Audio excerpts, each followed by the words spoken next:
विदेश मंत्री ने बताया कि कोरोना महामारी के दौरान चीन ने सीमा पर सैनिकों की तैनाती बढ़ाकर पिछले समझौतों का उल्लंघन किया, जिसके चलते ही झड़पें हुई और दोनों पक्षों के लोग हताहत हुए। जयशंकर ने कहा कि इस घटना से द्विपक्षीय संबंध प्रभावित हुए। अपने संबोधन में जयशंकर ने कहा, चीन के हमारा इतिहास मुश्किलों भरा रहा है। चीन के साथ हमारे स्पष्ट समझौतों के बावजूद हमने कोविड के बीच में देखा कि चीन ने किस तरह समझौतों का उल्लंघन करते हुए बड़ी संख्या में सेना को वास्तविक नियंत्रण रेखा पर भेज दिया। विदेश मंत्री एस जयशंकर ने आगे क्या कुछ कहा, ये सुनते हैं। Sino-Indian relationship.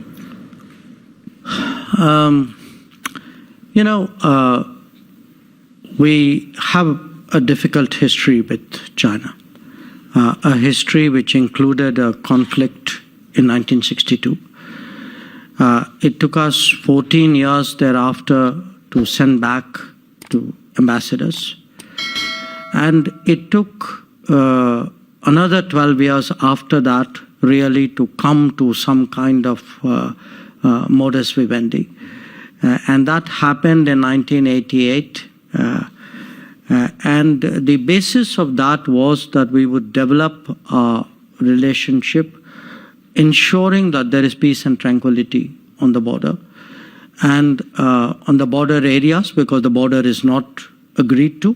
The entire border, which is about 3,500 kilometers, is disputed. And so you make sure the border is peaceful so that, other parts of the relationship can move. Now, to make sure the border was peaceful, you had a series of agreements in 93, in 96, in 2005, 2006, 2012. So each one of these agreements went into greater and greater detail on how to ensure that the border remained peaceful and stable. Now, the problem was in 2020, despite these very explicit agreements, we saw that the Chinese, we were all in the middle of COVID at that time, if you remember, moved large number of forces in violation of these agreements to the line of actual control.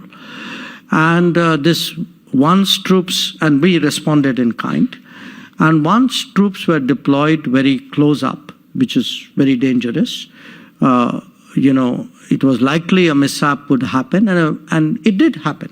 So there was a clash, and a number of troops died on either side. And that has since, in a sense, overshadowed the relationship.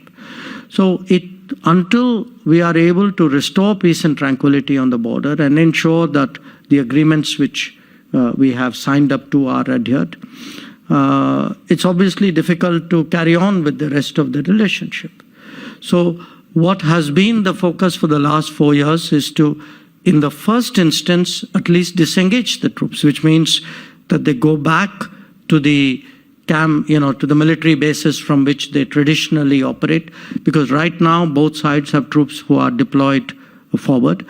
And when I said 75% of it has been sorted out, I was asked in a way to quantify it, to give a sense. It's only of the disengagement. So that's one part of the problem.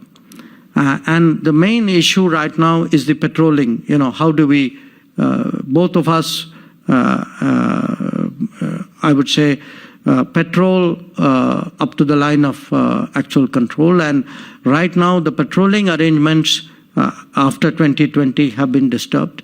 So we've been able to sort out much of the disengagement, the friction points, but some of the patrolling issues need to be resolved.